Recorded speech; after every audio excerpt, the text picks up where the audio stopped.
Hi, I'm Seppi Esfandi. I'm an attorney in Los Angeles with the Esfandi Law Group, and I'm here today to talk to you about the people of Minnesota versus Chauvin.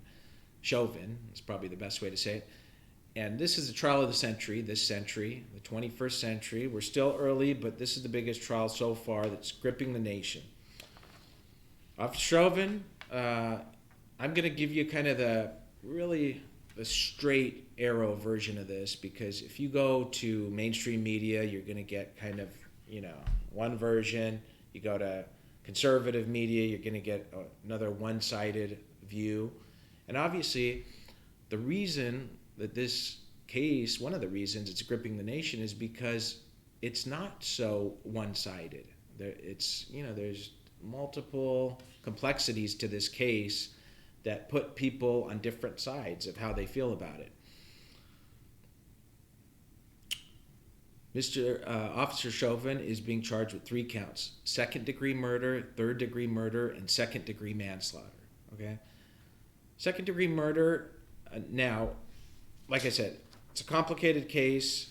Usually, the prosecution in most criminal cases, they like to kind of charge more than they should so that they could get something out of it. If they only charge what the relevant fact, they might not get that conviction. A lot of times juries like to kind of split the baby and give something to one side and something to another. I think two of the 3 charges are kind of those type of charges that are not going to stick. One is second-degree murder, one is third-degree murder. The charge that could stick is second-degree manslaughter, and I'll tell you why. Second-degree murder is felony murder.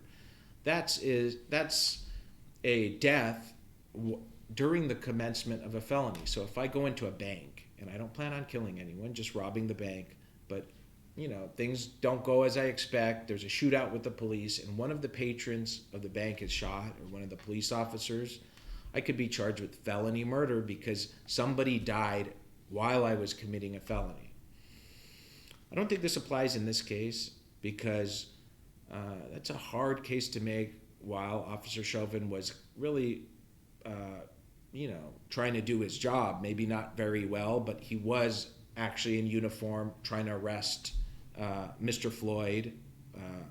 He may or may not have gone too far, probably did, but he certainly wasn't, it seems, committing a felony. And when I talk about these things, it's not what I believe or what you believe or what some commentator on the news believes. The standard in the law is beyond a reasonable doubt to secure a felony conviction. It's a very high standard. It's not 100%, but it's pretty close. All 12 jurors have to be sure that the defendant, in this case Officer Chauvin, is guilty of these charges. The next charge, third-degree murder, is depraved heart murder. That's if I shoot into a crowded setting. I don't plan on killing any particular person, but I'm acting with a depraved heart, with reckless disregard for human life. If I throw a brick off of a bridge on a freeway when cars are passing, I don't necessarily intend to kill somebody, but I'm acting with a depraved heart. If I do kill somebody, I could be charged with third-degree murder. It doesn't quite fit the facts in this case. I think that the charge that is going to be the subject of the most controversy is second-degree manslaughter, where according to the Minnesota statute, second-degree manslaughter applies when someone, quote, creates an unreasonable risk and consciously takes chances of causing death or great bodily harm to another. It sounds like a gross negligence standard. And I think there is a case to be made that Officer Chauvin could have acted with gross negligence. The video kind of speaks for itself in the sense that he had both of his knees on Mr. Floyd's body towards the base of his neck for 9.5 minutes while he was handcuffed with his hands behind his back and telling the officer that he could not breathe. So the situation seemed to, the case could be made that it was controlled, although there was a kind of a crowd that was, antagonistic toward the police. Let's look at the big picture here. The big picture is that I think the lesson to be learned here is twofold. Number one is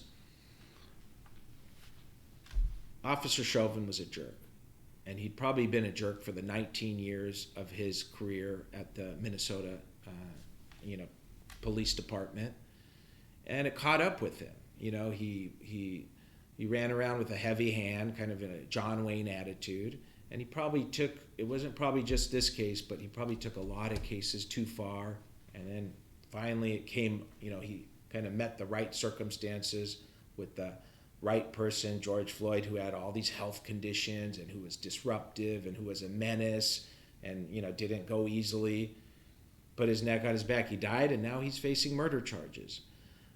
He didn't have to use a heavy hand like that. And the lesson on the other side of the equation is when you're being arrested, you submit to the authority of the law. You don't fight back. At that time, you're going to have a chance to fight back in court. There's a due process system in this country where you can fight back, but you don't fight back then. You wait, you submit to the court. You submit to the authority of the officers, to the law, and you go gently, and then you fight your case. Not at the time you're being arrested, because when you do that, you assume a lot of risk. You assume the risk that things could get chaotic, that you could be dealing with a Chauvin, or somebody who's incompetent, not malicious, but incompetent.